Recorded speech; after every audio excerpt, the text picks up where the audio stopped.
কিমতে ভকতি কৰিব তোমাত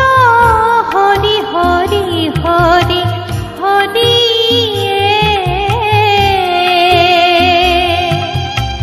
মই মূঢ়মতি নজানো তাৰ পাই মহাবলবন্ত দুৰ্বাসনা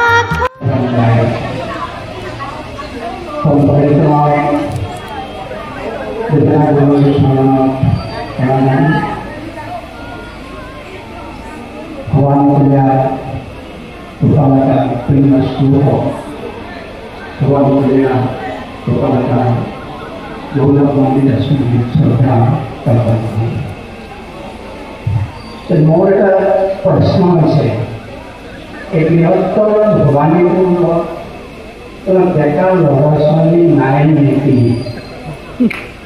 kok saya mobile पैसे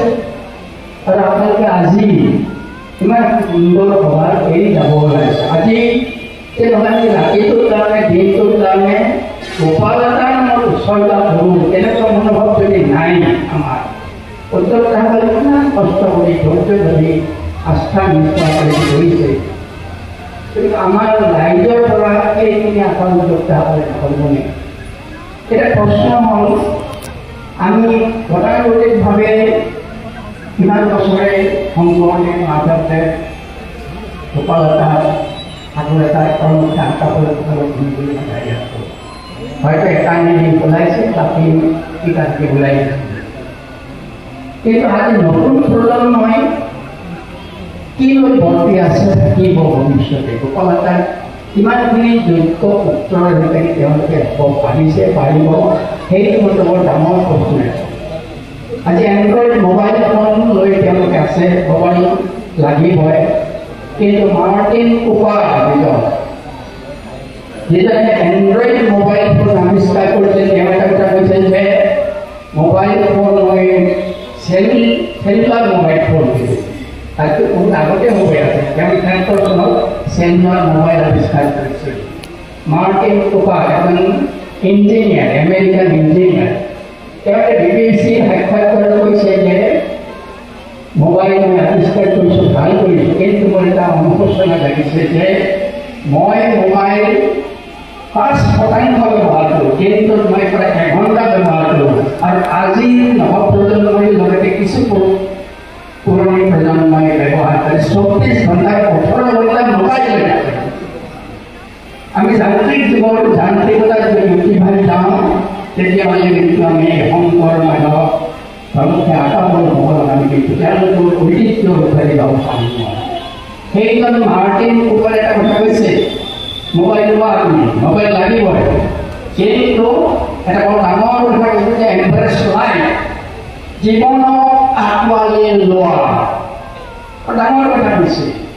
এই যে জীৱনক আমি কেনেকৈ আঁকোৱালি লওঁ সেই শিক্ষাই নহয় কেৱল সেই শিক্ষা সেই ঐতিহ্য সেই পৰম্পৰা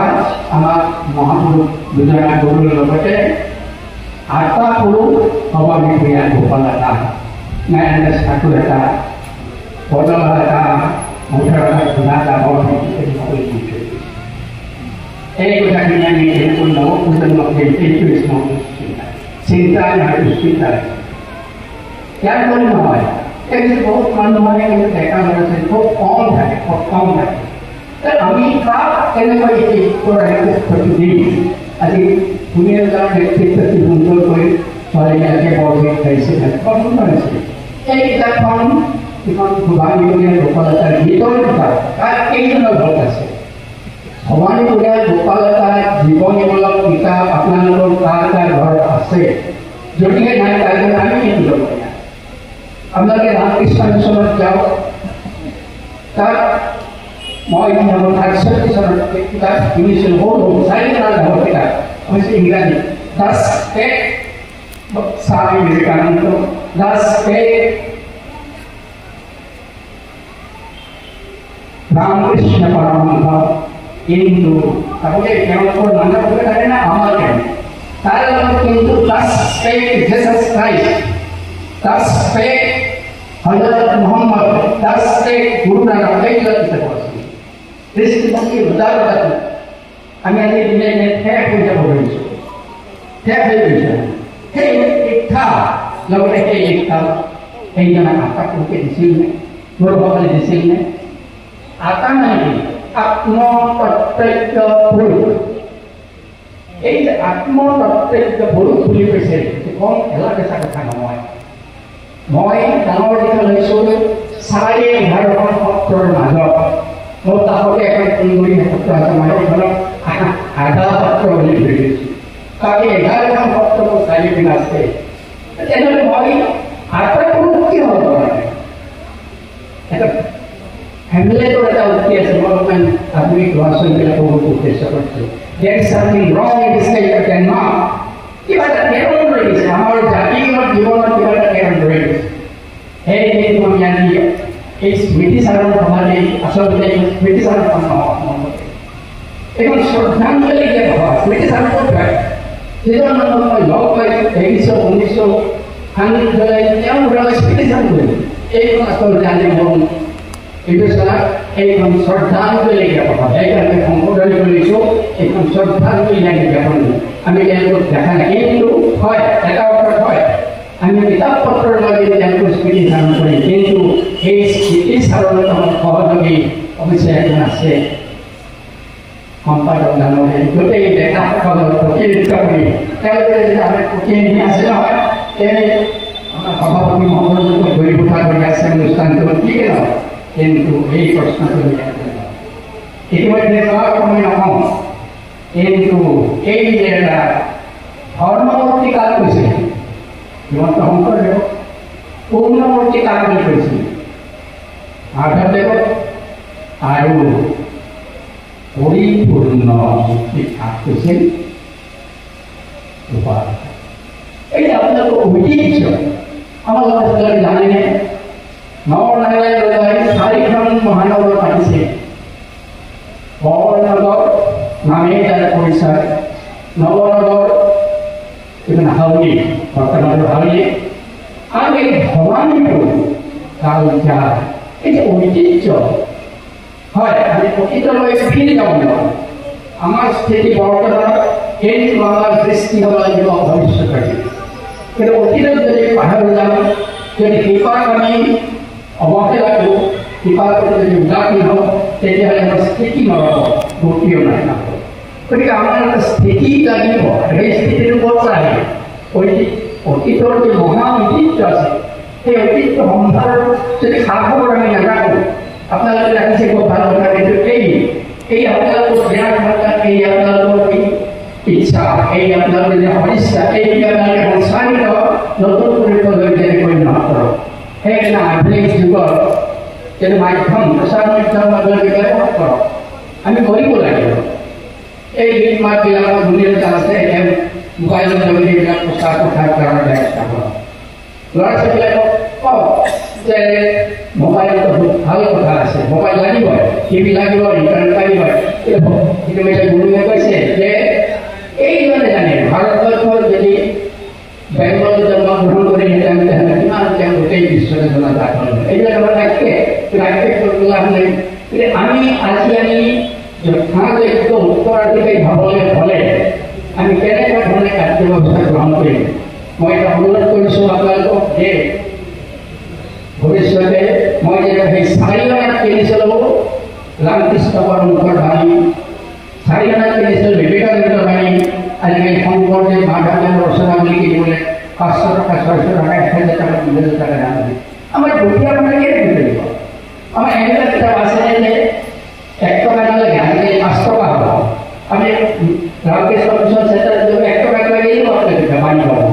আমাৰ ল'ৰা ছোৱালীবিলাক ইমান ডাঙৰ ডাঙৰ কিতাপ পঢ়িব নোৱাৰে গতিকে ভাল মনত থকা গীত কবিতা বা তাৰ ধাৰণ কৰি থকা সৰু সৰু কিতাপ আমি যদি প্ৰকাশ নকৰোঁ সেইবিলাক যদি কিতাপ প্ৰকাশ কৰিয়েই নহওক সেইবিলাক সামৰি কৰিব লাগিব ভগৱানৰ ৰাইজৰ ঘৰে অন্তত গোপালনে এটা যিখিনি গীতপদ আছে গোপালদেৱৰ এটা যিখন জীৱনবিলাক কৃষি কৰ্ম সম্পৰ্কিত পুথি আছে সেইখিনি আমি ঘৰে ঘৰে নহওক ল'ৰা ছোৱালীয়ে হওক পঢ়াটো পাছত আগতে দেখিব লাগিব গতিকে যদিহে আমাৰ বৃহত্তৰ ভগৱানৰ অঞ্চলৰ এই নাই যে তেনেকুৱা কাৰণে যদি অলপমান হেৰি নকৰে তেতিয়াহ'লে ইৰাণ ভাষাত সুন্দৰ কথা কৈছে যে মহাপ্ৰসাদ খাই এটা জাতি বাচি যাব নোৱাৰে। আমাক মহাপ্ৰসাদৰ হেৰি কৰিছে মন্ত্ৰ কেনেকৈ মহাপ্ৰসাদ কৰিব লাগে খাব লাগে, কিন্তু শংকৰ মাধৱদেৱ আৰু আকাশবংশসকলে আমাক বহুত কিবা কিবি বিচাৰি তাত খবৰ পাওঁনে আমি তাত খবৰ লওঁ মানে। আজি সেই সময়ত আমি তেওঁলোকৰ গুণ গৰিমা ইতিমধ্যে কৈছে, তেওঁলোকৰ গুণ গৰিমাৰ আনকি আমাৰ উৎকৃষ্ট তেখেতে চব বুলি কৈছে, মই সুন্দৰকৈ কম প্ৰকাশ কৰিছে আৰু সকলে কিছু কিছু আছে, কিন্তু সেইখিনি গুণ গৰিমাৰ তাত সেইকাৰণে মই এতিয়া বেছি নকওঁ, কিন্তু সেই গুণ গৰিমাৰ যিখিনি কথা আছে সেইখিনি কথা দুটামান কথা মই ক'ব লাগিব। এটা কথা হৈছে কি, তেতিয়া এটা জাৰ্মান ভাষাত অন্তৰ আছে যে কোনো মুদ্ৰা আকাশৰ পৰা কৰি নপৰে, পুৰুষে আকাশৰ পৰা কৰা নাই কপল দেৱতা তেওঁৰ পিতৃ কোন আছিল কৈছে তেওঁ শক্তিমন্ত কৰি আছে, তেওঁ ভক্তিমন্ত কৰিছে, ভক্তি আৰু ভক্তি এই দুই মনিকাঞ্চন সংযোগ হৈছিল তেওঁৰ কৃতিত্ব। আৰু কি আছিল তেওঁৰ উদাৰ আছিল, কিন্তু পিতৃৰ পৰা এনেকুৱা ধৰণৰ যিবিলাক গুণ গৰিমা তেওঁ পাইছিল। আৰু আই মাতৃ বজ্ৰাংগীৰ কথাই অলপ উল্লেখ হৈছে, আজি পিছত বেছি বুলি ক'বৰ সময় নাই, কিন্তু বজ্ৰাংগী আইৰ যদি কথা আমি নাজানো যদি নকওঁ তেতিয়াহ'লে এই সভা অপূৰ্ণ থাকিব। প্ৰথম যদি আমি শ্ৰদ্ধা জনাব লাগে যিজনৰ গৰ্ভত সৃষ্টি হৈছিল গোপাল দেৱতাৰ, সেইজনা বজ্ৰাংগীৰ কথা আমি কৰিব লাগে। আৰু যিজনৰ অনন্য সাধাৰণ সৃষ্টি আই পদ্মপ্ৰিয়া প্ৰথম অভিব্যক্তি যাক কোৱা হয়, সেই আই পদ্মপ্ৰিয়াৰ যদি কথা আমি আজি চিন্তা নকৰোঁ নকওঁ কৈছে ইতিমধ্যে অলপ, তেতিয়াহ'লে আজি আমাৰ স্মৃতিচাৰণ শ্ৰদ্ধাঞ্জলি জাপৰ অনুষ্ঠান অসম কিমানখিনি নহ'ব। গতিকে এই বজ্ৰাংগীয়ে কেনেকৈ মিলাইছিল, খুব শক্তিশালী আছিল, অতি বলৱতী আছিল, অতি বুদ্ধিমতী আছিল আৰু বৰ কৰ্মদক্ষ আছে, বৰ সাহসী আছে, তেওঁ শিপিনী সুৰক্ষা শিপিনী আছিল। আৰু সেইকাৰণে ৰজাই তাক 12 কৰি শালৰ অধিকাৰী পাতিছিল, তত্ত্বাৱধান পাতিছিল। ৰাণীসকলে বা অন্যান্যসকলে তেওঁৰ তত্ত্বাৱধানত এই শিল্পটো বয়ন শিল্পটো শিক্ষা লাভ কৰিছে বা আচলতে বহুত উদাৰ হৈছে। সেইগৰাকী আই মাতৃ কিমান দুষ্ট জীৱন এটা কৰিছিল, কিমান দুখ দাৰিদ্ৰ কষ্ট নিৰানন্দৰ মাজে তেওঁ আগবাঢ়ি গৈছিল, কৈ কেনেকৈ কিতাপ সোনকালে লুকাইছিল, গতিকে কেনেকৈ তেওঁ লালন পালন কৰিছিল এই ইতিহাস আমাৰ ল'ৰা ছোৱালীয়ে জানিব আছে। তেতিয়াহ'লে জীৱন সংগ্ৰাম আমি কেনেকৈ কৰিম? আজি আমাৰ সন্মুখত নানা ধৰণৰ আহ্বান নহয়, প্ৰত্যাহ্বান আহিছে, প্ৰত্যেক পদে পদে আমি নানা ৰকমৰ সমস্যা সংকটৰ মুখামুখি কৰিছোঁ। এই সমস্যা সংকটৰ মুখামুখি কেনেকৈ ল'ব লাগে, কেনেকৈ সাহস লাভ কৰিব লাগে, কেনেকৈ শক্তি লাভ কৰিব লাগে, এই চেতনা প্ৰেৰণা আমাক এই স্মৃতিচাৰণ সভাৰ জৰিয়তে আমাক আশা কৰি থাকিব। সেইখিনি আমি কৰিছোনে, কৰিব পাৰিছোনে? গতিকে এই যে সাহস, এই যে চেতনা প্ৰেৰণা, আজি ভক্তিৰ সাধনা কৰিব লাগিব, ভক্তিৰ সাধনা কৰিব লাগিব, ৰসৰ সাধনা কৰিব লাগিব, শাস্ত্ৰৰ সাধনা কৰিব লাগিব। সেই শাস্ত্ৰৰ ৰহস্য ভক্তি তত্ত্বৰ যাৰ ওচৰলৈ ভক্তি তত্ত্বৰ কথা কাহিনী সেইখিনি আয়ত্ত কৰিবলৈ বদলা এটা মাধৱে আখ্যা দিছিল যে তোমাৰ তুমি ভগৱানলৈ যোৱা গৈ তাতে ভক্তি তত্ত্বৰ বিলাক শিকি লোৱা, ভক্তি তত্ত্বৰ ভগৱানলৈ আহিছিল। আৰু আপোনালোকে গৌৰৱ কৰিব পাৰে এই ভগৱানলৈ মহাপুৰুষ মাধৱদেৱ 8 বাৰ আহিছিল। কিয় আহিছিল? গোপালতাৰ এনেকুৱা ধৰণৰ এটা আকৰ্ষণীয় শক্তি আছিল, সেইকাৰণে আহিছিল আকৰ্ষণীয়। এতিয়া মানে গুৰু মাৰিয়ে কথা কৈছে, আচলতে নামটো ভাবিছোঁ নাম আছিল হেৰি সুন্দৰ দিয়া, কিছু আৰম্ভ কৰিছে ঘৰত কৈছে সেইটো সুন্দৰ দিয়া, কিন্তু